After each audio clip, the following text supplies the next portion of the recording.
आज के बहुत महत्वपूर्ण कार्यक्रम में उपस्थित मंत्रिपरिषद में मेरे साथी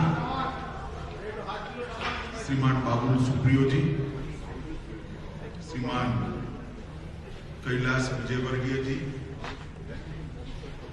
बंगाल के ही और राजा राम मोहन राय पुस्तकालय के कर्ता धर्ता श्रीमान कंचन गुप्त जी, हमारे सांस्कृतिक सचिव राघवेंद्र सिंह जी, श्रीमती निरुपमा जी, श्रीमती साराबाई और आज के कार्यक्रम में उपस्थित सभी गणमान्य अतिथियों और विशेषकर जो आज यहाँ से एक संदेश लेकर बंगाल के लगभग 900 किलोमीटर तक जाने वाले मेरे युवा साथियों, आप सभी को मेरा नमस्कार। ये कार्यक्रम एक हॉल में हो रहा है और कार्यक्रम की दृष्टि से इसका इवैल्यूएशन संख्या से नहीं किया जा सकता। ये बहुत महत्वपूर्ण कार्यक्रम है क्योंकि ये कार्यक्रम ये पूरी श्रृंखला की एक कड़ी है जो सुभाष चंद्र बोस की 125वीं सालगिरह उनकी मनाने के लिए जो राष्ट्रीय और अंतर्राष्ट्रीय स्तर पर अनेक कार्यक्रमों का जो आयोजन हुआ है उसकी श्रृंखला की एक कड़ी है। मित्रों, मैं ज्यादा कुछ कहना नहीं चाहता। सुभाष बाबू को देश की जनता इतने साल के बाद भी इतने ही प्यार और सम्मान से याद करती है जितना वो जीवित थे और संघर्ष करते थे तब याद करती है। बहुत प्रयास हुआ है कि सुभाष बाबू को भुला दिया जाए, परंतु उनका कर्तृत्व, उनकी देशभक्ति और उनका सर्वोच्च बलिदान शायद कोई कितना भी प्रयास करे, पीढ़ियों तक भारतवासियों के जहन में जस का तस रहने वाला है। और इसीलिए भारत सरकार ने प्रधानमंत्री जी के नेतृत्व में एक कमेटी बनाई है जो कमेटी यह सुनिश्चित करेगी कि सुभाष बाबू का जीवन, इनका कवन और सुभाष बाबू के संस्कार जो देशभक्ति के हमें मिले हैं वो संस्कार को चिरकाल तक न केवल भारत में रहने वाले भारतीय, दुनिया भर में जहां जहां भारतीय बसे हैं वो चिरकाल तक याद करें और उसमें से प्रेरणा लेकर भारत को महान बनाने में अपना योगदान देते रहे। और मैं खास कर देश भर की युवा पीढ़ी को कहना चाहता हूं कि एक बार सुभाष बाबू के जीवन को आप अचूक पढ़िए, इसमें से बहुत कुछ सीखने को मिलेगा। एक ऐसा मेधावी विद्यार्थी जो आईसीएस की परीक्षा में टॉपर कर बाहर आया, उस वक्त पूरे देश के युवा लालायित होते थे, आईसीएस हो भी जाए तो बहुत बड़ी बात है, अंग्रेज सरकार की नौकरी मिलती थी। सुभाष बाबू ने अंग्रेज सरकार की नौकरी ठुकराकर देश की आजादी के संग्राम के साथ जुटना तय किया। वहीं से उन्होंने एक बहुत बड़ा संदेश, इसका कोई रिकॉर्ड नहीं है कि इन्होंने आज आईसीएस की परीक्षा क्यों दी होगी, क्योंकि बाल सुभाष के मन में ही देश भक्ति के रास्ते पर, देश की स्वतंत्रता के रास्ते पर जाने का तय होता है। मगर ये मैसेज देने के लिए ही ये आईसीएस की परीक्षा दी होगी कि मैं आईसीएस होने के बावजूद भी अंग्रेजों की नौकरी नहीं करना चाहता, इस देश से अंग्रेजों ने अब जाना चाहिए। एक उत्तम प्रशासक थे, कलकत्ता के मेयर बने, कांग्रेस पार्टी के 2 बार अध्यक्ष बने और एक बार तो गांधी जी की इच्छा के विरुद्ध चुनाव लड़कर गांधी जी के प्रत्याशी को हराकर वो कांग्रेस के अध्यक्ष। उनकी लोकप्रियता का परिचय और अदम्य उत्साह देश को कुछ भी कर आजादी दे और चीज, कोई प्रयास, कोई रास्ता बाकी न छोड़े। मित्रों, कल्पना कर सकते हैं एक ऐसे साम्राज्य के खिलाफ वो लड़ाई लड़ते थे जिसका सूर्योदय कभी समाप्ति नहीं होता था, जिनका दिन कभी अस्त नहीं होता था। इतने सारे देशों पर उनका साम्राज्य था और उसको चकमा देकर बंगाल से भागकर हजारों किलोमीटरों की यात्रा कर पैदल, गाड़ी में, सबमरीन में आजाद हिंद फौज की रचना तक और भारत की भूमि पर अपना तिरंगा फहराने तक की इनका जो संघर्ष गाथा है, कोई भारतीय ने कभी भूलनी नहीं चाहिए।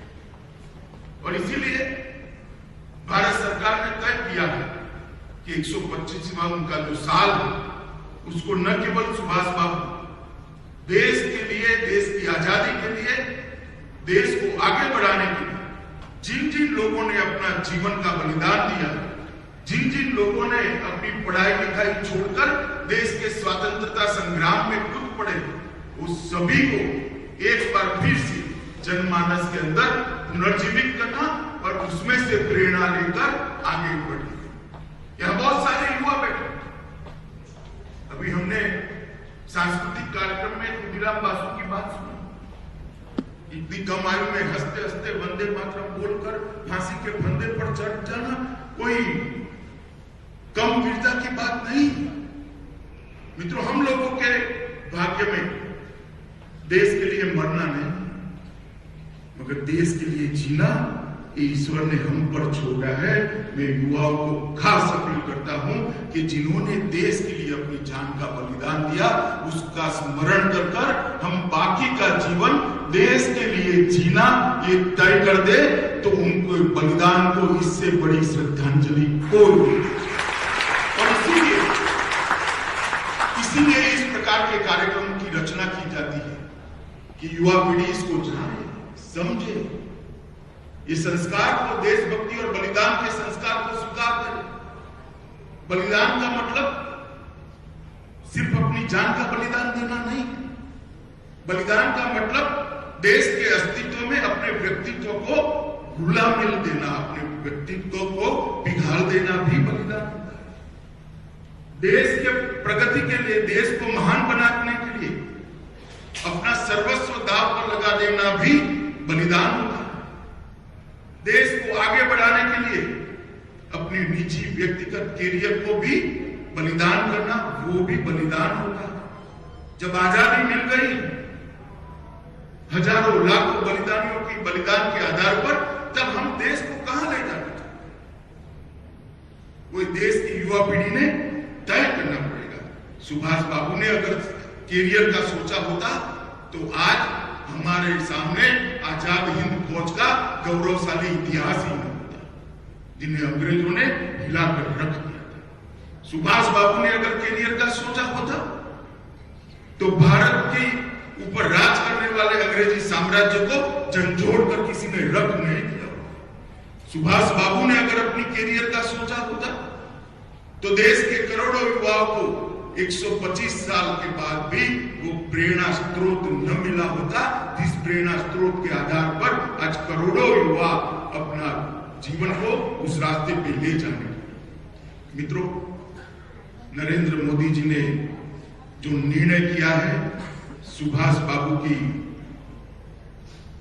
125वीं जयंती को मनाने का, मैं मानता हूं कि ये बहुत बड़ा निर्णय है और इस निर्णय से देश के अंदर बहुत बड़ा परिवर्तन। आज यहां से एक साइकिल यात्रा शुरू हो रही है, 3 टुकड़ियां जाएगी। एक टुकड़ी का नाम है नेताजी सुभाष चंद्र बोस टुकड़ी, जो 270 किलोमीटर का सफर तय कर नामी अनामी गुमनाम कई शहीदों के गांव में जाकर उनका महिमा मंडन करने का, उनकी याद को फिर से एक बार जीवित करने का प्रयास करेगा। दूसरी टुकड़ी रास बिहारी बोस टुकड़ी है, जो 400 किलोमीटर की यात्रा करेगी और सभी हमारे शहीद जो जिस गांव में से पैदा हुए थे वहां जाकर आगे बढ़ेगी। और खुदीराम बोस टीम भी जाएगी जो 250 किलोमीटर की यात्रा करेगी। मित्रों, ये प्रयास जो युवा कर रहे हैं, मैं इनको आज समग्र देश की ओर से साधुवाद देना चाहता हूं कि आप जो यात्रा कर रहे हो ये भारत के पुनर्जागरण की यात्रा, क्योंकि जिस देश की युवा पीढ़ी आजादी के इतिहास को, जिस देश की युवा पीढ़ी अपने देश के इतिहास को समझती नहीं है, उसमें से गर्व के भाव को आत्मसात नहीं करती है, वो देश का भविष्य नहीं बना सकती। देश का भविष्य वही युवा पीढ़ी बना सकती है जो देश के इतिहास को समझती है। देश का भविष्य वही युवा पीढ़ी बना सकती है जो देश के इतिहास की सारगर्भिता को आत्मसात करती है। देश का भविष्य वही युवा पीढ़ी बना सकती है जिन्होंने देश के लिए बलिदान दिया, उनके प्रति दिल में सम्मान रखती है और उनके उद्देश्यों को पीढ़ी दर पीढ़ी आगे ले जाने का जज्बा। और आज जो युवा यहां से साइकिल लेकर निकलेंगे तो पूरे बंगाल के अंदर लगभग 900 किलोमीटर की यात्रा कर देश के बंगाल के युवाओं को जिस प्रकार से प्रेरित करने का काम करेंगे, मैं मानता हूं कि उनका यह पुरुषार्थ बहुत लंबे समय तक बंगाल को और भारत को बहुत कुछ देगा। आज हमारे इतिहास को हमने अपने नजरिए से भी देखने की जरूरत है। हमारे इतिहास को अपने नजरिए से समझने की भी जरूरत है। आज मैंने जो सांस्कृतिक कार्यक्रम दिया, उसके निर्देशिका और सभी कलाकारों को मैं हृदय से बधाई। मैं बंगाली बहुत नहीं समझता, मगर उनके मुख के भाव समझा देते थे कि वो क्या कहना चाहते। मित्रों, इतनी सुंदर अभिव्यक्ति जो समय को भी जीवित कर देती है, जो भूतकाल को भी वर्तमान में परिवर्तित कर देती है और जो रोंगटे खड़े कर फिर से एक बार देशभक्ति के जज्बे को जागरूक करने के लिए मजबूर कर देती है, ऐसी अभिव्यक्ति बहुत कम देखने को मिलती है। बहुत सुंदर अभिव्यक्ति यहां पर की है। मैं इतना ही कहना चाहता हूं कि ये जो कार्यक्रमों की श्रृंखला है, सुभाष बाबू की 125 वर्ष की जयंती के 125वीं जयंती के 1 साल तक चलेंगे।